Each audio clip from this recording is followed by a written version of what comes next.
Welcome to another episode of Peers Over Beers, your favorite digital and social evangelist podcast, with your industry veteran hosts, Chris Detzel.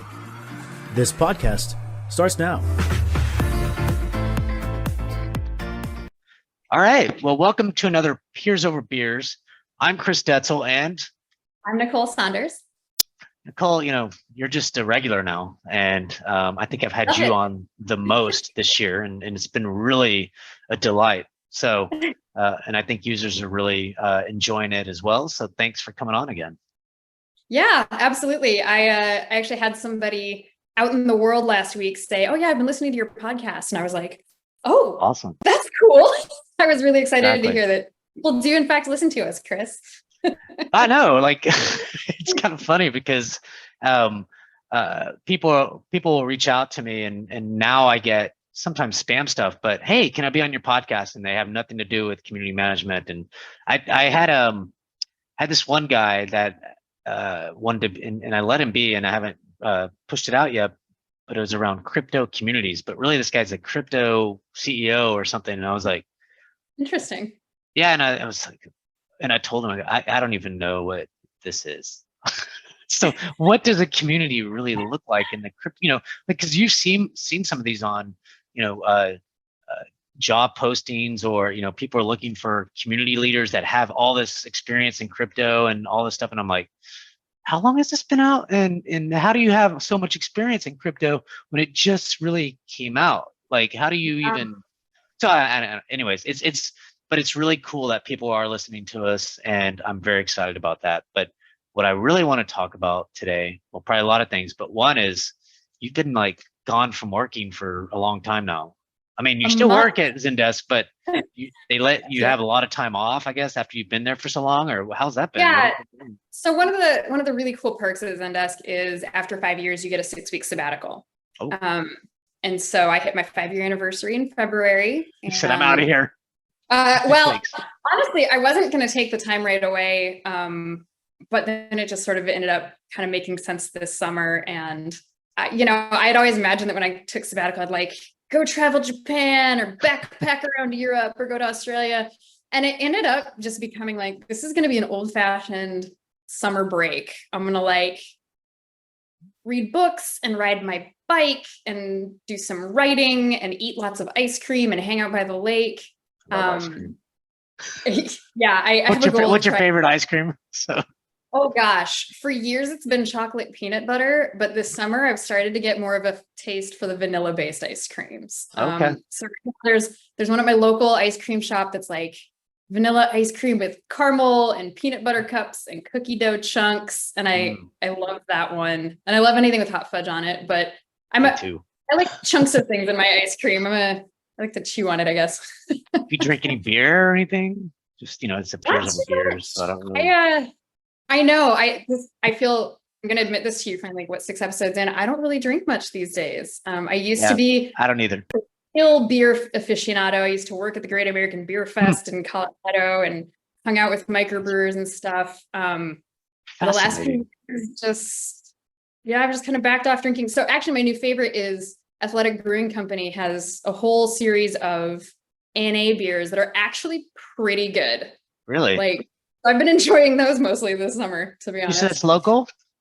No, Athletic Brewing Company I think is national. There are a couple local microbreweries that are starting to get into doing a couple of NA beers, which I've been really pleased with. There's one out of Milwaukee. It's called the River West Stein beer, I think. And that was always a favorite of mine. And they started producing an NA version this summer that tastes darn close to the real thing. So that's been my kick. Cool. Alcoholic beers, and I'll still occasionally have a good IPA or something, but it's pretty rare for me most of the time. Yeah, so my wife and I have been doing we went on vacation. I guess I could call it. It's called Trans Rockies. So 2 weeks ago we ran this 120 miles in Colorado, and that's amazing. Up at altitude at that. Up in altitude. I'm in Dallas, Texas. So it was definitely a challenge. It was a 6-day kind of event and everything else, and so. I did have a beer afterwards, but beforehand, I drank a little, but I was just trying to stay away from it because I knew anything that I did was going to affect my hiking abilities for those 6 days. And so, although a great trip, I've stopped drinking a lot of beer, but I did have one the other day. So, anyways, so tell me a little bit more about your your time off. It's always good to get time off. I'm glad you took it. It's good. Oh, me too. So I've got about 10 days left here before I go back to work, and it's been amazing to have so much time to do all the things I love. One of the things I wanted to do for a long time is write a book. Don't ask me what it's about. I don't know. I've just always wanted to write a book. And so I decided to use some of this time to start doing free writing every day and kind of brain dump and see what came out. And some things are starting to take shape. So knock on wood. Cool. But somewhere in the next 2 to 5 years, hopefully I will finish and publish something. This is a big goal. And this is my official, like, putting it out there in the universe and saying to everybody, I'm going to try to write a book. Are you thinking personal or business or, anything like that? I've had a couple of different ideas. The ones that seem to be resonating the most are sort of like the genre I can best explain is like memoir as self-help. Like, here's all the crazy stuff that's happened in my life. Maybe you can learn from it. I love how you use self-help in this. yeah, right. Community builder, servant leadership. Exactly. Yeah. Let's help others. I have had some thoughts about working on some community related research and writing as well. So who knows? Maybe I'll have 3 books by the end of this whole thing. But Spring Break has been good just to indulge that and see some friends and play some music and get outdoors a whole bunch. It's good. The hardest thing I think about working full time is being in front of a computer all day. It's been really nice to not have to do that quite as much. I agree. I mean, it's kind of on our pre-show, you're talking about how it's really nice to kind of really, let loose and not think about work too much and things like that. And you mentioned that, the first 2 or 3 weeks, it was really nice, but then, you kind of started missing doing the work, and just being focused on some of that.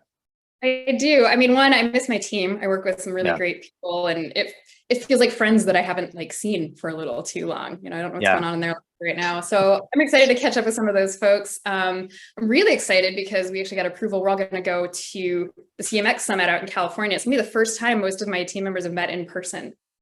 I was thinking about going to that. Maybe I will go. You should come. Drew and I are both going to be on a panel and speaking there. And I think it's just such a great event. So it's a good time. It's like summer camp, my community people. Fran and his team, I don't know if you know Fran, but he's the VP of community at Upwork.com. And he's going to be there and bring some of his team folks there. So it should be fun. Awesome. Well, we should all get together. We have a period of beers here. That'd be cool. Maybe, I was thinking about kind of if I go out there, then just having a bunch of 15, 20 minute peers over beers, with different people but it seems like a lot of work because I have to carry a bunch of shit. Yeah. so I don't know. We'll see. Just record it on your iPhone. It's fine. Everybody will understand. I'm telling you, they won't understand whenever you start listening to that shit. You know what I mean? It's like, oh, this sucks. I'm not gonna. You really need good sound. And I could probably buy something expensive. There you go. I bet you could. Anyways. But yes, I'm excited to see my team. But it's also, I've really realized, I kind of miss sort of the day-to-day sense of accomplishment that comes from being at work, getting through your meetings and checking off the things on your to-do list. And, certainly when you're on your own time and you and I are chatting a little bit about this in terms of what am I going to do when I retire someday? And it's like this all the time. You do have to come up with, your identity outside of work and the things that you're going to do that are going to bring you meaning and a sense of accomplishment outside of it. But at least with work, some of that's kind of built in. You don't have to sit down every day. What's going to be a meaningful to-do list for me today? Exactly. So I miss that. And, I really feel like work in some ways is kind of the thing that helps hone your brain a little bit and keep you sharp. And I was joking with you earlier how I've never understood watching people who've retired where they'll have one plan in the day. They're like, I got to go to the grocery store at 3 p.m. And somehow they can't do anything else that day. It takes up the whole day. And I really think it's one of those tasks expand to take up whatever time you allocate for them.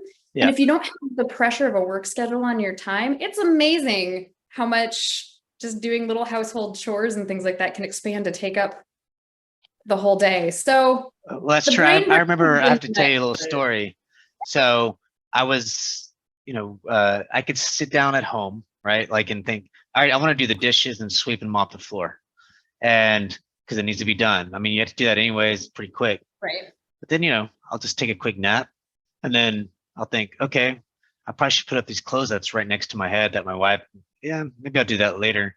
And then, just kind of get on my phone, do some bullshit on the phone, and then realize 2 hours have passed. Not just, I was doing dumb stuff and I haven't done one thing. Like I thought I was going to do the dishes and the floors and didn't do it. And I'm like, oh shit, I got to make myself do it. You know what I mean? So procrastination is kind of my big thing, especially chores.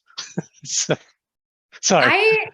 I don't struggle too much with procrastination, but I will say that I think when you've got sort of the time pressure of working, it makes your free time, it is a little bit easier to focus and to be like, okay, I've only got 3 hours of free time tonight. What do I really need or want to do at that time? And I think you appreciate it more. For sure. You get to Saturday and you're like, yeah, it's Saturday. I'm gonna do this and I'm gonna do this. And even maybe this is I'm gonna watch 3 Harrison Ford movies and relax on the couch. It's gonna be awesome.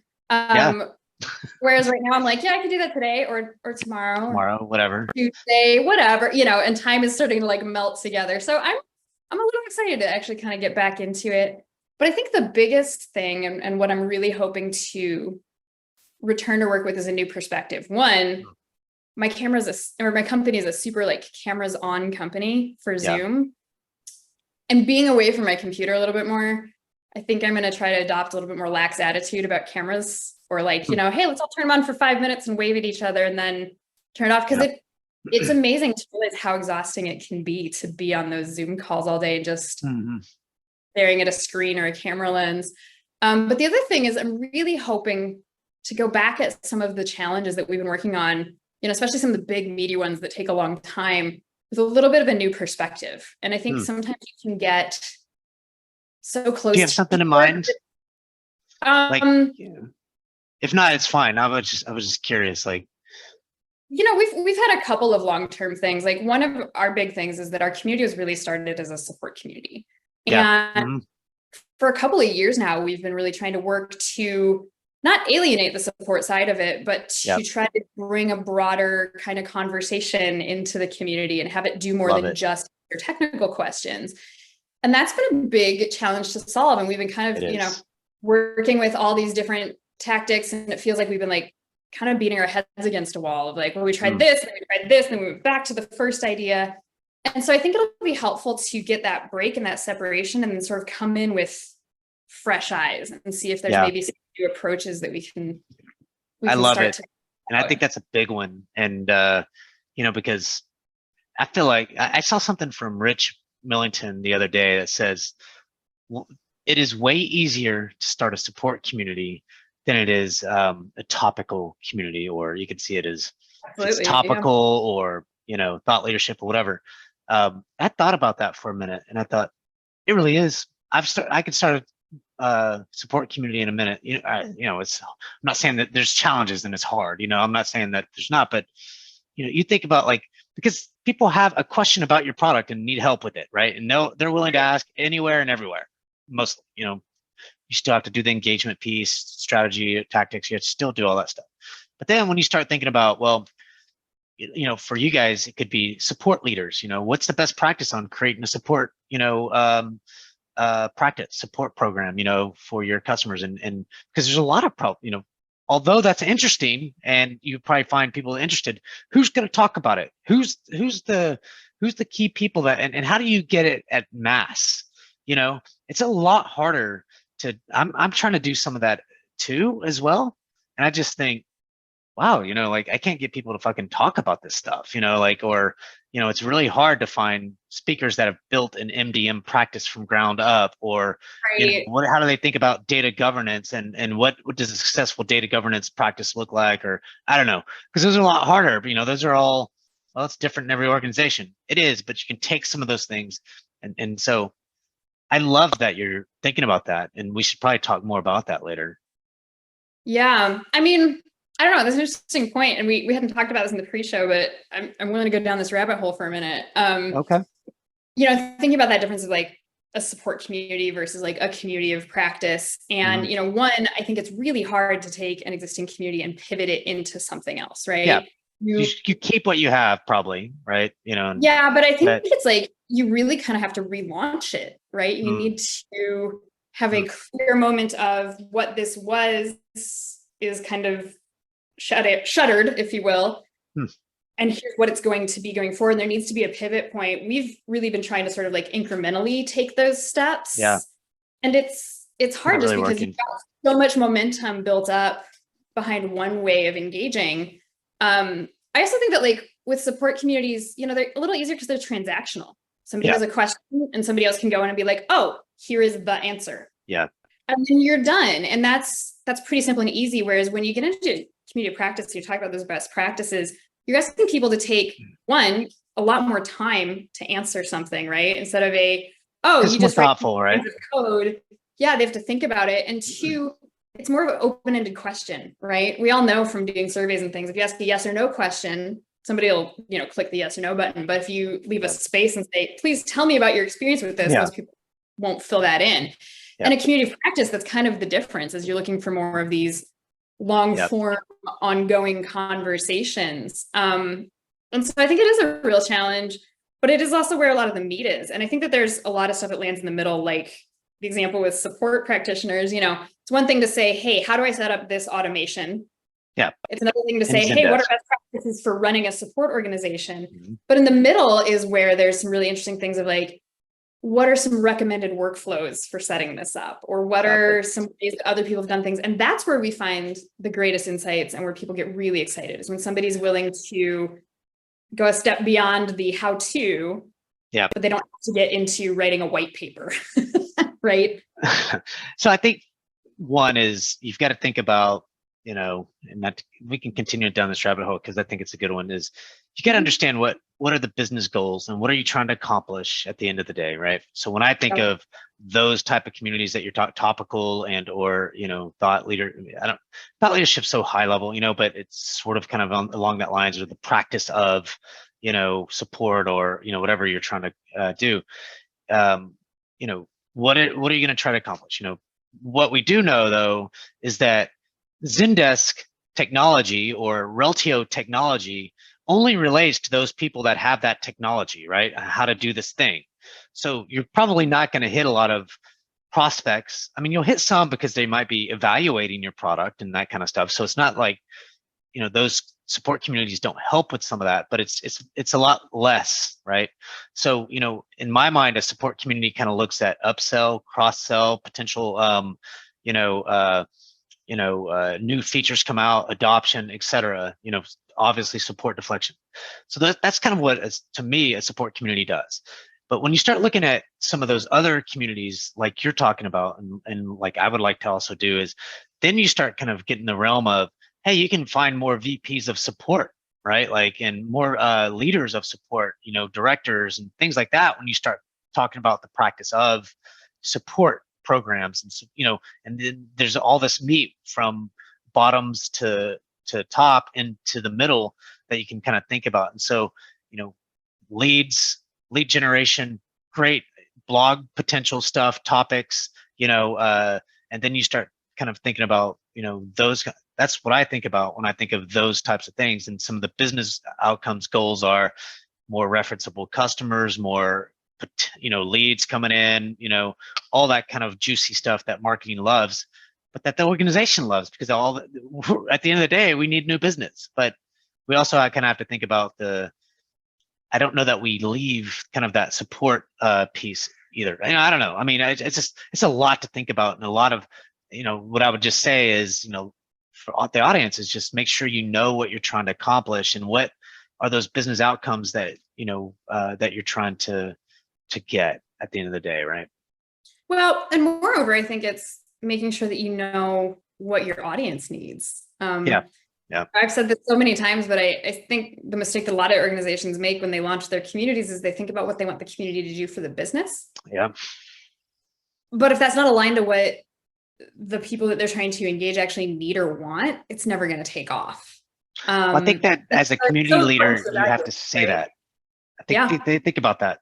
because, I've talked to CEOs, I've talked to leaders, within customer and or marketing space, and they think, community is going to solve all their problems and come up with all these business outcomes. And then you're right. You have to think about, well, what is it that the community needs? Because we as the community leaders have to think about our community, our people, the relationships and things like that. But we are doing this for some business outcomes too.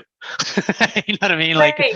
so. Well, and that's really like, that is in a nutshell, that is the role of the community professional, is to find that sort of intersection point in the Venn diagram of what does the business need and what do the customers need, and how can I facilitate the intersection of those two things in a really meaningful and compelling way.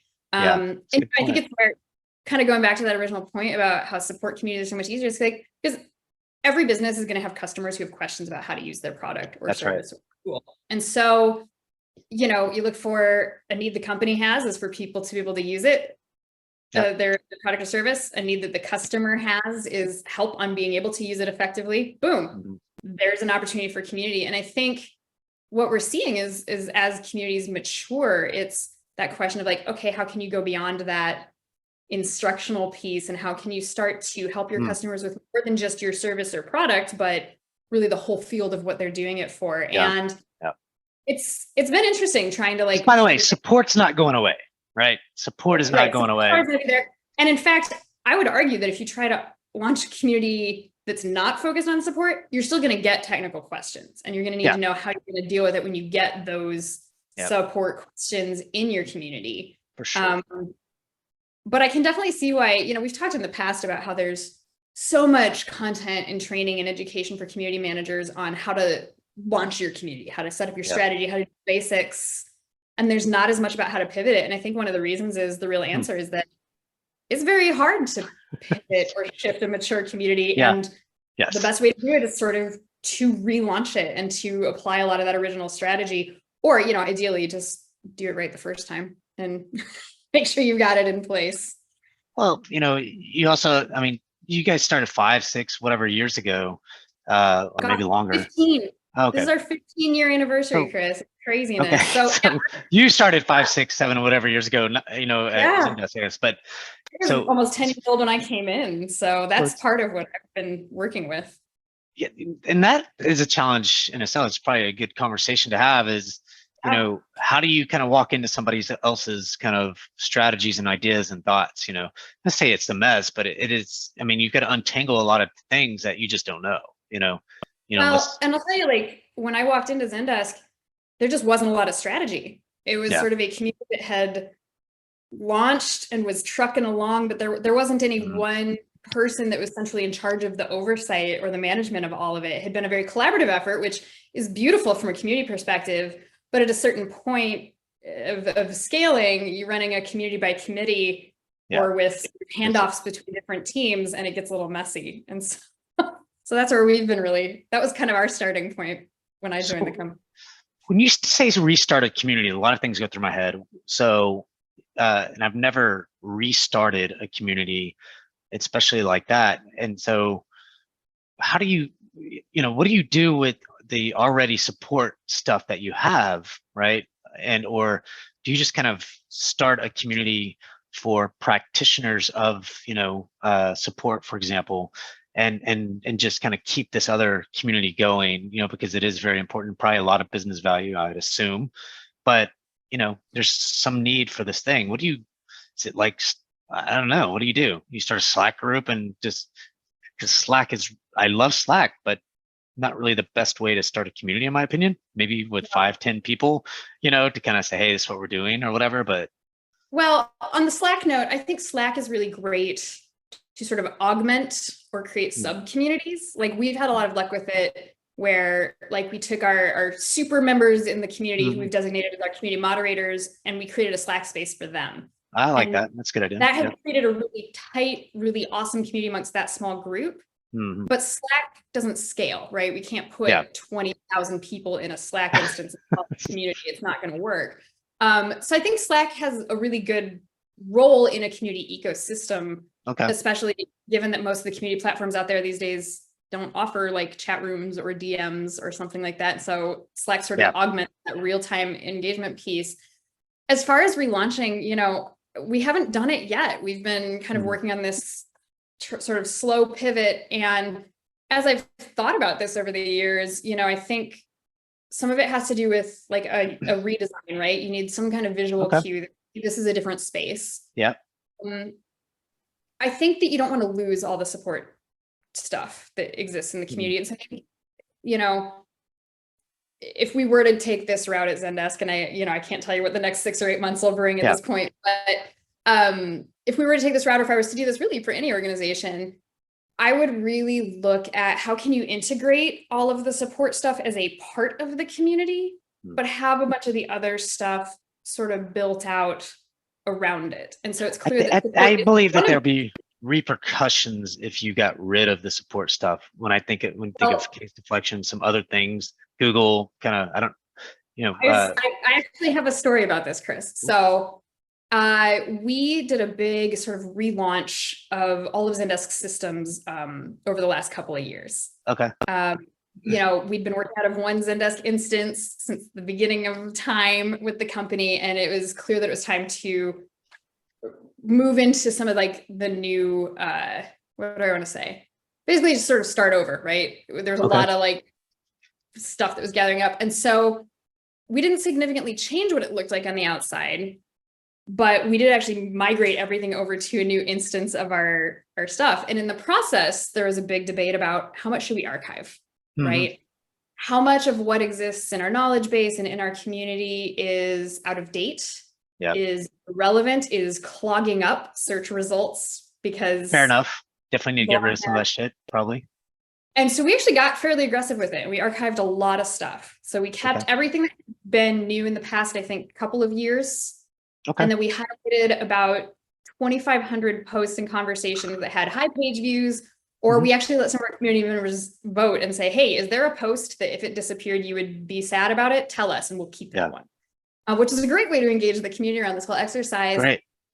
And so we ended up migrating about 20% of our community content into our new instance, and the rest of it got archived, didn't get deleted. We still have it in a record somewhere if we ever need to refer to it.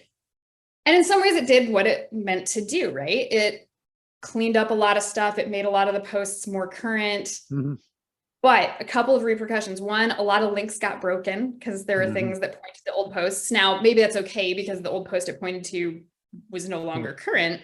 It definitely messed with our SEO, right? Our Google use went way down. It used to be community posts would show up pretty high in most search rankings, and we've been slowly rebuilding that. Takes time.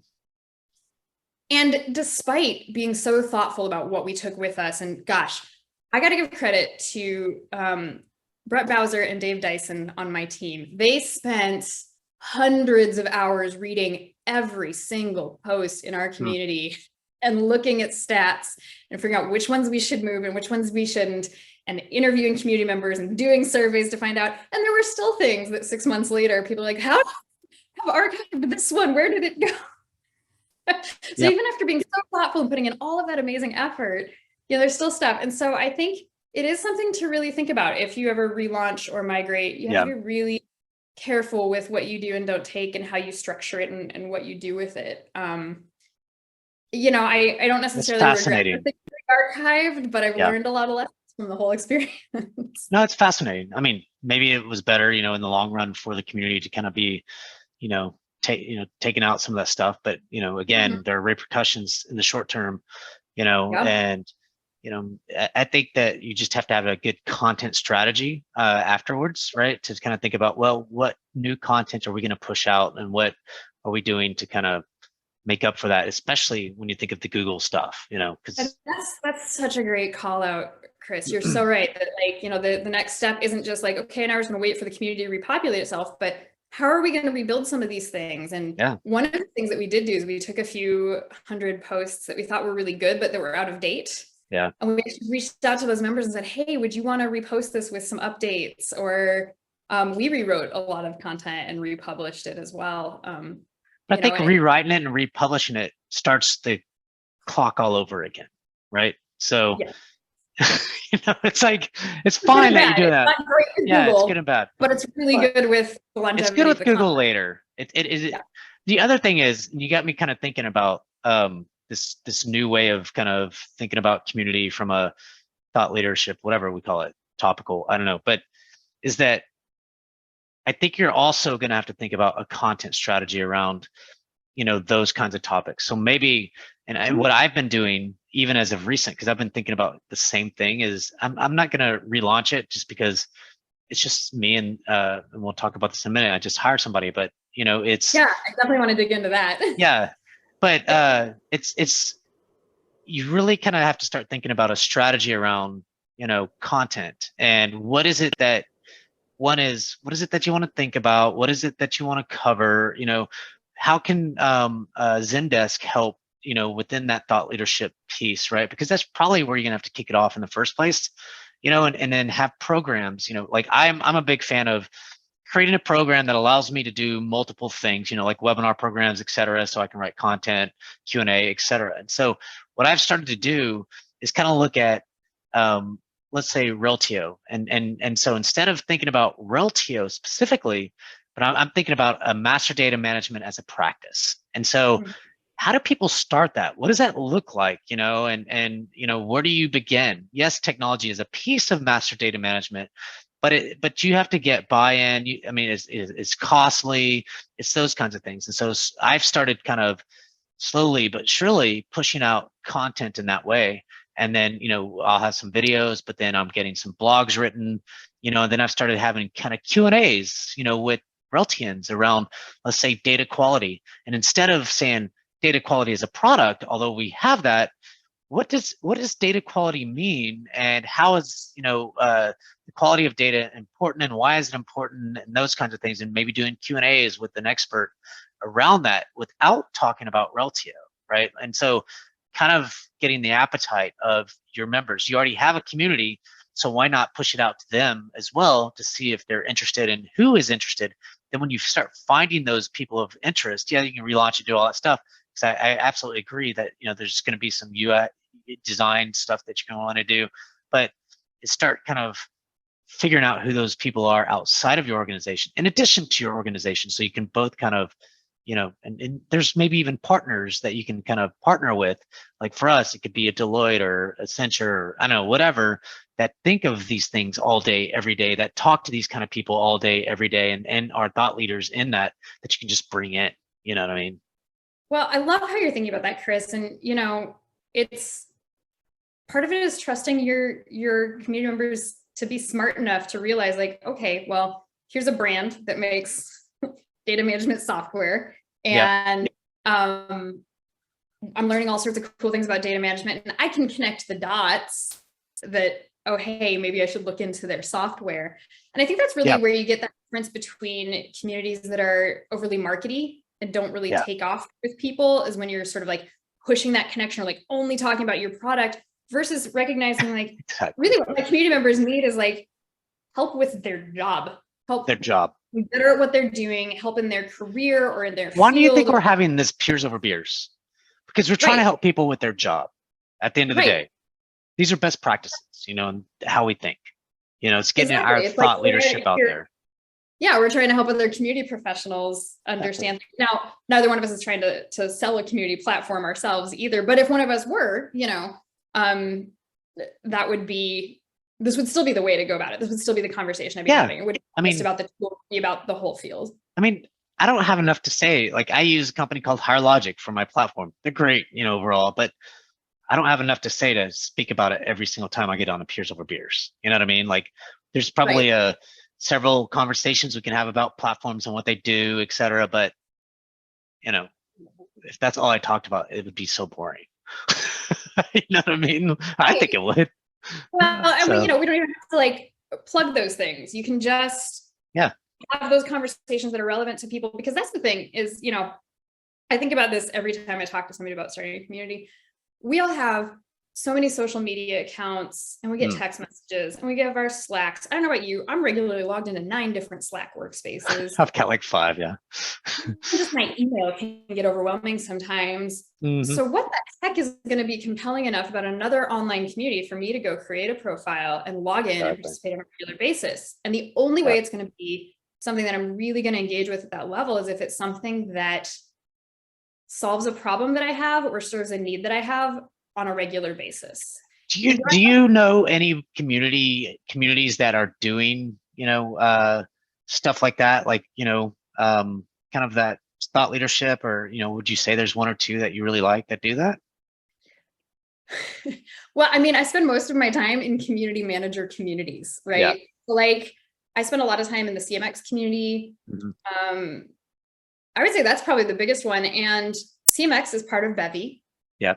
CMX hosts all sorts of things that are community management Mm-hmm. related that aren't specific to Bevy or even things that Bevy necessarily does as a platform. Yeah. And I think it's just a really good example of how that works. The other one I really like, I'm, a big outdoors enthusiast. I love REI's community. And this isn't B2B, this is a B2C community. Yeah. But I can go on there to find out about equipment and gear and things that I'm thinking about purchasing. You could ask the community, and the community will probably post links. You know what I mean? Yeah. So. But I can also go on there and just ask about hiking trails. Yeah. Or how to train for something. And so I think that's the key, is like, that's a community I visit, even when I'm not looking for something from REI, because it serves the need that I have on a regular basis, which is to get more information about the different things I enjoy doing. And so that's the key, is to really build a community that serves that need and doesn't just have a niche thing. Otherwise, and I think you see this a lot with support communities, you're only going to go to a technical support community a couple of times a year when you have a very specific technical question that you can't find in the documentation. Yeah. So if you're looking to build a community where people are engaging on a regular basis, it's got to be more than technical support. It's got to be more than your product or service. Yeah.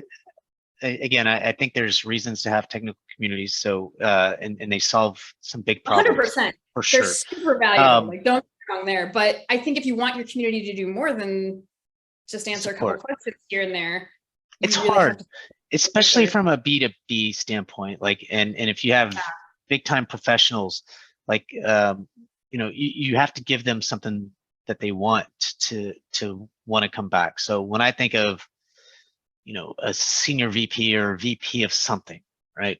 They're probably not coming to a community.reltio.com or community.zendesk.com and posting shit. You know what I mean?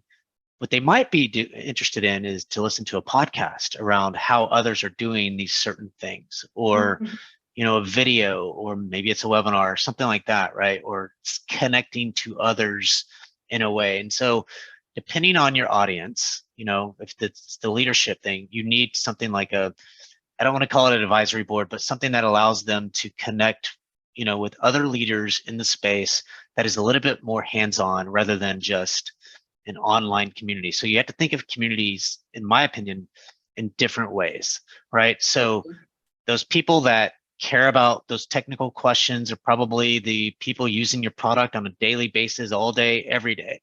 The VP of support or VP of anything else probably knows about Zendesk or whatever, obviously, but they're not using it all day, every day. They don't even, they're probably thinking of some features, but their directors and or managers and or technical people are using it on a daily basis and pulling reports and all that kind of shit. So, I just think that you have to build programs for the audiences of your choice.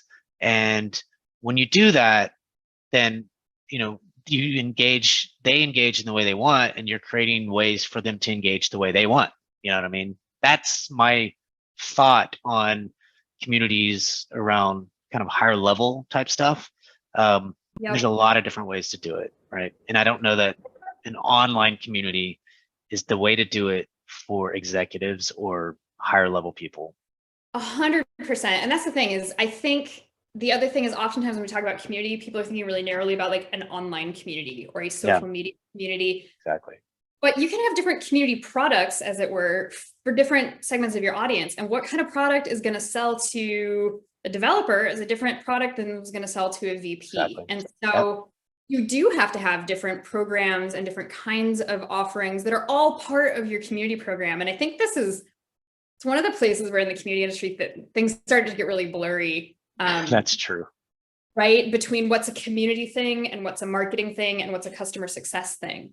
And this is really where I think that there's so much potential for community, and where you're starting to see organizations putting chief community officers in place and building out community as a whole organization, because it takes all of those things that are interrelated that used to fall, oh, this belonged to success and this belonged to customer marketing and this belonged to community, and putting it all in the community bucket and recognizing, hey, our customer advisory board, our special luncheons for executives, our developer forum, our Slack instance for startups, all of those things are community and need to fall under one umbrella instead of being divided up between all of these different teams all over the company. But I think that's, gosh, we've got like so many more podcasts we can do talking about this, and how community is so much more than just an online forum or digital space. It's all of the things that you do that connect customers to one another to solve problems. I agree. And somebody that's doing a really good job of it, and you'll have to talk to her one day, maybe you have, is Allison Boudreau over at Calix. So she's the leader of the community and their academy. So, I sent you guys an email. So the four of us actually, to try to get together and just have some podcasts around, maybe women in communities and things like that, because I'm highly interested in hearing some of that stuff. The last thing I'll say, because we didn't get to this point, because I know you wanted to talk a little bit about it. I was gonna say, we'll have to do this in our next conversation, I guess. Yeah, we'll introduce it, because I'll probably have more of a, but I did get to hire a person that's going to be very junior for the community, and they'll be helping me with the executive council and a lot of online community stuff that that I'm really excited about, and so we can talk about that. But I think we'll have a broader topic around, hiring. What do you do? Onboarding, a bunch of stuff like that, because you're really good at that stuff, and you can give me some really good advice around it. So I would love to. Well, Chris, congratulations on your first hire. That is so exciting. It's a huge milestone, and congratulations to whoever it is that comes on board. We'll do an official congrats after they start. And yeah, let's talk about that next time. I'd love to dig into hiring, onboarding, training, all of that. Great. Well, thanks everybody for tuning in for another Peers Over Beers. I'm Chris Detzel, and I'm Nicole Saunders. Thanks, Nicole. Thank you.